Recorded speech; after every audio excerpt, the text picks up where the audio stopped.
Hormat Bapak Us Ahmad Husaini, MESY, selaku dosen mata kuliah Fikih Muamalah, dan Ibu Nina selaku asdosen mata kuliah kali ini, serta teman sejawat kelas yang saya banggakan.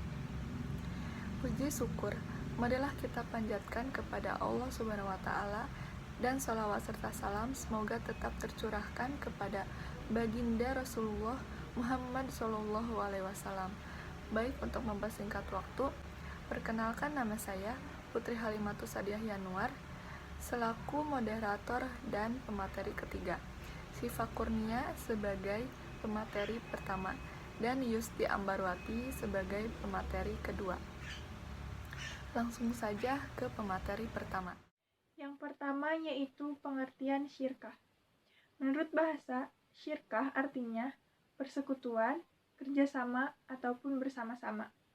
Sedangkan menurut istilah, syirkah adalah suatu akad dalam bentuk kerjasama antara dua orang atau lebih dalam bidang modal maupun jasa untuk mendapatkan suatu keuntungan. Syirkah hukumnya mubah atau diperbolehkan. Adapun beberapa dasar hukum syirkah yang menjadi pegangan bagi para ulama. Yang pertama adalah Al-Quran, yang kedua hadis, yang ketiga ijma. Selanjutnya yaitu ada macam-macam syirkah. Secara garis besar, syirkah dibedakan menjadi dua macam. Yang pertama yaitu syirkah amlak atau syirkah kepemilikan. Syirkah amlak ini terwujud karena wasiat atau kondisi lain yang menyebabkan kepemilikan suatu aset oleh dua orang atau lebih. Syirkah amlak atau syirkah kepemilikan dibedakan menjadi dua, yaitu yang pertama syirkah ikhtiariyah, yang kedua syirkah jabariyah.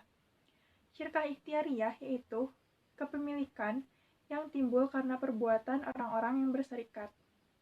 Sedangkan syirkah jabariyah yaitu bentuk kepemilikan bersama yang timbul bukan karena perbuatan orang-orang yang berserikat, keuntungan dan kerugian ditanggung bersama.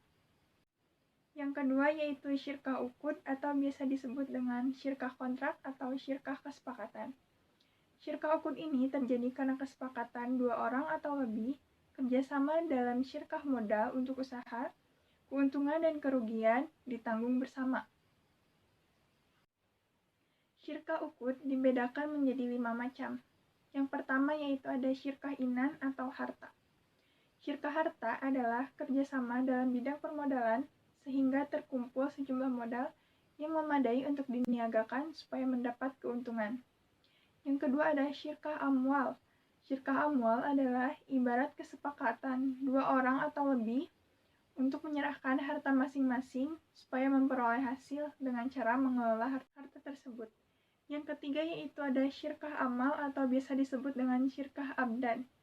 Syirkah amal adalah suatu bentuk kerjasama dua orang atau lebih yang bergerak di bidang jasa atau pelayanan pekerjaan dan keuntungan dibagi menurut kesepakatan masing-masing. Yang keempat ada syirkah muwafadah. Syirkah muwafadah adalah kontrak atau kerjasama dua orang atau lebih dengan syarat kesamaan modal, kerja, tanggung jawab, beban hutang, dan kesamaan laba yang didapat. Yang terakhir yaitu syirkah wujuh atau syirkah keahlian. Syirkah wujuh adalah kontrak antara dua orang atau lebih yang memiliki reputasi baik serta ahli dalam berbisnis. Selanjutnya yaitu ada rukun syirkah. Rukun syirkah terbagi menjadi 3. Yang pertama yaitu ada syigotnya yang berupa lafaz akad atau ijab kabul. Yang kedua yaitu ada orang yang berakad atau akidani. Syaratnya yaitu harus memiliki kecakapan atau ahliyah, melakukan tasarruf atau pengelolaan harta. Yang ketiga yaitu adanya objek akad, disebut juga maqud alaihi, yakni mencakup pekerjaan dan modal. Selanjutnya yaitu ada syarat syirkah. Syarat syirkah ini masih terbagi menjadi 3 bagian, yaitu yang pertama syarat lafaz, yang kedua syarat menjadi anggota, yang ketiga syarat modal perkongsian. Yang pertama ada syarat lafaz.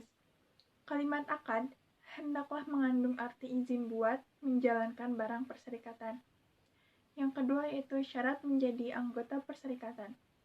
Terdiri dari berakal, balik, dan merdeka. Yang terakhir atau yang ketiga adalah syarat modal perkongsian, yaitu Modal hendaknya berupa uang, emas, ataupun perak, atau bisa berupa barang yang dapat ditimbang atau ditakar, seperti gula ataupun beras. Dan dua barang itu hendaknya dicampurkan sebelum akad, sehingga antara kedua barang tidak dapat dibedakan lagi. Selanjutnya, penerapan syirkah di lembaga keuangan. Aplikasi syirkah dalam perbankan syariah. Implementasi dalam operasional perbankan syariah adalah merupakan kerjasama antara bank syariah dengan nasabah untuk pengadaan atau pembelian suatu barang atau benda, di mana aset barang tersebut jadi milik bersama. Adapun besaran kepemilikan dapat ditentukan sesuai dengan sejumlah modal atau dana yang disertakan dalam kontrak kerjasama tersebut. Selanjutnya, nasabah akan membayar atau mengangsur sejumlah modal atau dana yang dimiliki oleh bank syariah. Perpindahan kepemilikan dari porsi bank syariah kepada nasabah seiring dengan bertambahnya jumlah modal nasabah dari pertambahan angsuran yang dilakukan nasabah. Hingga angsuran berakhir berarti kepemilikan suatu barang atau benda tersebut sepenuhnya menjadi milik nasabah. Penyebab berakhirnya syirkah. Ada beberapa sebab berakhirnya syirkah yang telah diakadkan oleh pihak-pihak yang melakukan syirkah, yaitu syirkah akan berakhir apabila salah satu pihak membatalkannya meskipun tanpa persetujuan yang lainnya. Yang kedua, salah satu pihak meninggal dunia. Yang ketiga, salah satu pihak murtad atau masuk ke negeri musuh, maka kedudukannya sama seperti kematian. Yang keempat, salah satu pihak gila sehingga hilangnya kecakapan untuk bertasarruf atau mengelola harta. Yang kelima, rusaknya modal syirkah secara keseluruhan atau salah satu pihak sebelum dibelanjakan. Yang terakhir, tidak terwujudnya persamaan antara dua modal tersebut pada awal akad. Hikmah dari syirkah.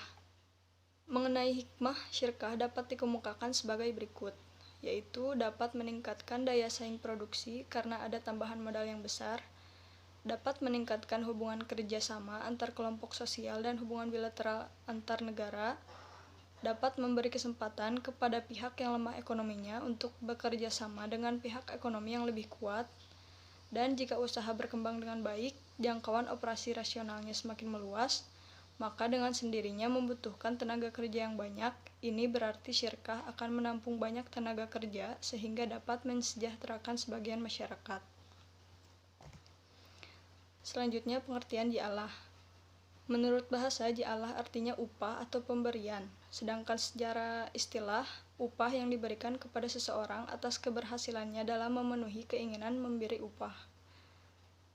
Al-ji'alah boleh juga diartikan sebagai sesuatu yang mesti diberikan sebagai pengganti suatu pekerjaan dan terdapat suatu jaminan, meskipun jaminan itu tidak dinyatakan. Al-ji'alah dapat diartikan pula sebagai upah mencari benda-benda yang hilang. Dasar hukum ji'alah. Ji'alah hukumnya mubah atau boleh. Dasar hukumnya bermula dari firman Allah Subhanahu wa Ta'ala yang terdapat pada surat Yusuf. Rukun dan syarat ji'alah. Yang pertama, lafaz atau akad ji'alah dengan syarat, yaitu lafaz dapat dimengerti isi dan maksudnya, mengandung izin untuk melakukan apa yang diharapkan oleh pembuat lafaz. Ada batas tertentu dalam melakukan syembara. Yang kedua, orang yang menjanjikan upah, syaratnya yaitu orang yang punya hak memberikan syembara, orang yang dibenarkan secara hukum menyelenggarakan syembara. Yang ketiga, pekerjaan sesuatu yang harus dilakukan, syaratnya pekerjaan itu memungkinkan untuk dilakukan oleh manusia.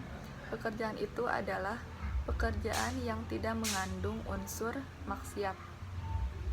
Yang keempat, upah syaratnya yaitu diketahui terlebih dahulu sebelum pekerjaan itu dilaksanakan. Pelaksanaan ji'alah. Yang pertama, mekanisme pengupahan atau ji'alah. Transaksi upah mengupah atau ji'alah diperlukan dalam kehidupan sehari-hari karena mengandung unsur tolong-menolong sebagai salah satu prinsip kehidupan bersosial dan bermasyarakat. Ji'alah berasal dari bahasa Arab, yaitu dari kata ujrah yang artinya upah.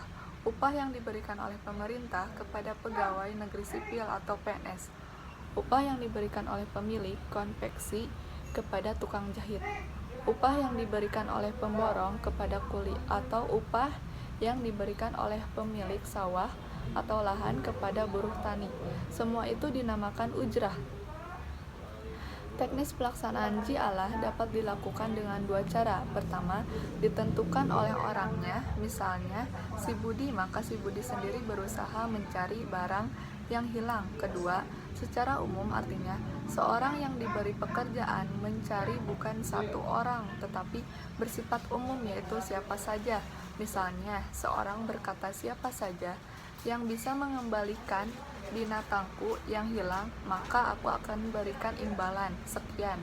Yang kedua, prinsip muamalah asas tabadul manafi adalah suatu bentuk kegiatan muamalah harus memberikan keuntungan dan manfaat bersama bagi pihak-pihak yang terlibat. Asas antaradin yaitu setiap bentuk transaksi muamalah antar individu atau pihak harus berdasarkan kerelaan masing-masing. Asas adamul garar adalah setiap bentuk transaksi muamalah tidak boleh ada bentuk garar, yaitu tipu daya atau sesuatu yang menyebabkan salah satu pihak merasa dirugikan oleh pihak lainnya, mengakibatkan hilangnya unsur kerelaan salah satu pihak dalam melakukan suatu transaksi atau perikatan. Pembatalan ji'alah dapat dilakukan oleh kedua belah pihak atau orang yang kehilangan barang dengan orang yang dijanjikan ji'alah atau orang yang mencari barang. Sebelum bekerja, jika pembatalan datang dari orang yang bekerja mencari barang, maka ia tidak mendapatkan upah, sekalipun ia telah bekerja. Tetapi, jika yang membatalkannya itu pihak yang menjanjikan upah, maka yang bekerja menuntut upah sebanyak pekerjaan yang telah dilakukan. Hikmah ji'alah diantaranya ialah 1. Dapat memacu prestasi seseorang dalam suatu bidang yang disembarakan atau dilombakan. Yang kedua, menumbuhkan sikap saling tolong-menolong antar sesama manusia. Yang ketiga, adanya penghargaan terhadap suatu prestasi dari pekerjaan yang dilaksanakan. Sekian pemaparan dari kelompok kami, kurang lebihnya dimaafkan. Terima kasih. Wassalamualaikum warahmatullahi wabarakatuh.